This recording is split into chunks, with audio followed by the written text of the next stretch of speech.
So I just wanted to do a quick review on eco-worthy solar panels that I purchased off of Amazon, along with this pure sine wave inverter, Egscatee, as well I purchased off of Amazon. Just to give you a rundown of what I have here, this is my setup, off-grid setup. I have 3 deep cycle batteries. Top one is a MotoMaster 65 amp hour battery, along with these 2 Magna Power batteries. They're deep cycle as well, 80 amp hours each. They are lead acid batteries. Total amp hours that I have here is 225. A little bit later in the video, I'll just show you a quick way to calculate what an off-grid system like this could provide you with. So first, with the solar panels, of course, they're on the roof. They're 2 100-watt panels. This particular system, the EcoWorthy, it's expandable. I'm not sure how many you could get on this controller. I believe it's 4 solar panels. I have 2 right now. It seems to be enough for what I need. The inverter is a pure sine wave inverter, as opposed to a modified sine wave inverter. So what's the difference? Well, pure sine wave, they usually cost a little bit more, but it basically mimics the electricity that you would get sent into your home by your electrical provider. So it's smooth, rounded sine waves. It's better for sensitive equipment like laptops, medical equipment, if that's what you're trying to power up. Modified sine waves are choppy. It's not very good for modern electronics. So that's why I opted to buy the pure sine wave. It was a little bit more money, but it's worth it because although I will be running power tools off of this, as I'll show you in a minute, I will also be charging my laptop, my cell phone, sensitive electronics such as that. So if you can afford the pure sine wave, I would strongly suggest that. This is the power controller that came with the EcoWorthy panels. As you can see, the solar panels are producing power. It's a sunny day right now, so it's producing 14.2 volts. It is charging the batteries, and in this controller also comes with 2 USB ports so you can charge things. There's the 30 amp controller. Now, what I like about the power inverter is that it also came with this, well, they're calling it a remote control, but it's basically a voltmeter, a wattage meter, and I really like this feature because not only is it telling me the voltage of the batteries right now, which is a little bit of a difference between the controller, 14.2, that's what's coming in with sunlight, and this is the current voltage of the batteries right now, so 13.9, so it's pretty close. But as I said, I really like this wattage feature because you could plug in a tool, you could plug in various devices, and it's going to tell you how much you're drawing so that you know if you're getting close to the 4,000 watt rating without tripping the breaker. And you don't want to overheat it as well. Even though this has a fan on top, you can't see it up there, but I've heard it click in a few times. And as you can see, I charge my DeWalt batteries. I've got 12 amp hour flex volt batteries that I've been charging here. Now I just wanted to demonstrate the voltmeter and the wattage indicator on this inverter.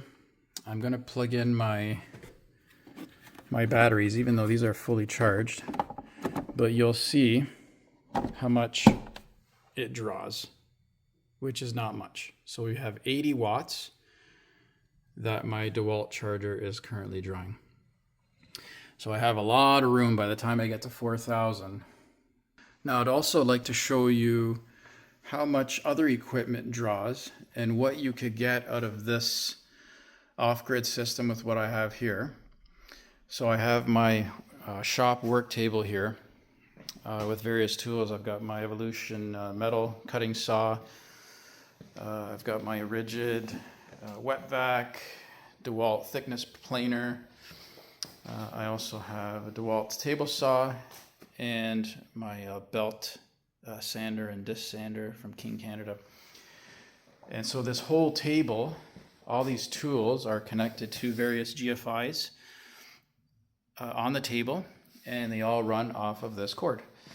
So if I hook up this power cord to my inverter, I will have power to my table. Now, none of the tools are on, of course, so that's why there's 0 rating. But I'm going to show you how that jumps as I gradually turn on various tools. So I'm going to start with my rigid vacuum.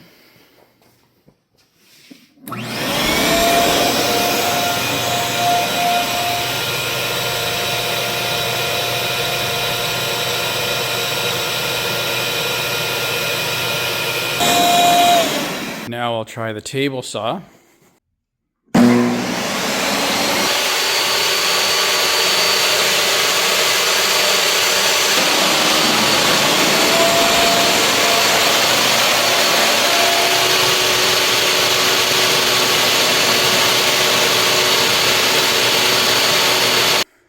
So I turned everything off, so wattage is back to 0.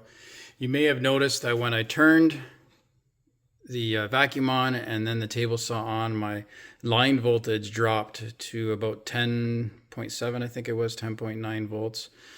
So that's normal. When amperage goes up, voltage will go down depending on the load. It also depends on the batteries and the thickness of wires that you have. So these wires perhaps aren't the thickest for this setup that I have, but voltage drop is normal. So now, in order to know what this off-grid system could provide you, or how long you can have power off of these batteries, you just need to know a few things. So you need to know your wattage for your inverter. You need to know total amount of amp hours. And you need to know the voltage that you have in your part of the world. Canada, United States is 110 to 120 volts. And these are the plugs that the inverter provides. So let's just go to the work table using Ohm's law. So the wattage of the inverter is 4,000. Line voltage is between 110, say, and 120 volts. And so you just do 4,000 divided by 120, and it's going to give you 33.3 amps. So basically what that tells me in theory is that I can plug in a various number of power tools that add up to 33.3 amps or 4,000 watts before this trips or starts to overheat. Now, how do the amp hours come into play? So I have 3 batteries. One is 80, the other is 80, and the Mastercraft is 65 amp hours. Oops. 65 amp hours with a total of 225 amp hours. So what does that mean? Well, basically, if we do 225 divided by 33 amps, 0.3 amps, it's roughly 6.8 hours. That's what it translates to.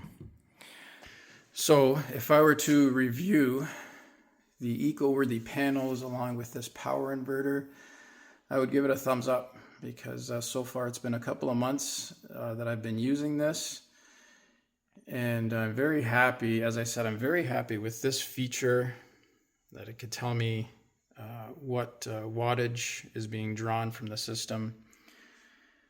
And it's just a good inverter, good panels in general. So I would recommend both of these products to anyone who is looking to build just a simple off-grid system such as this one.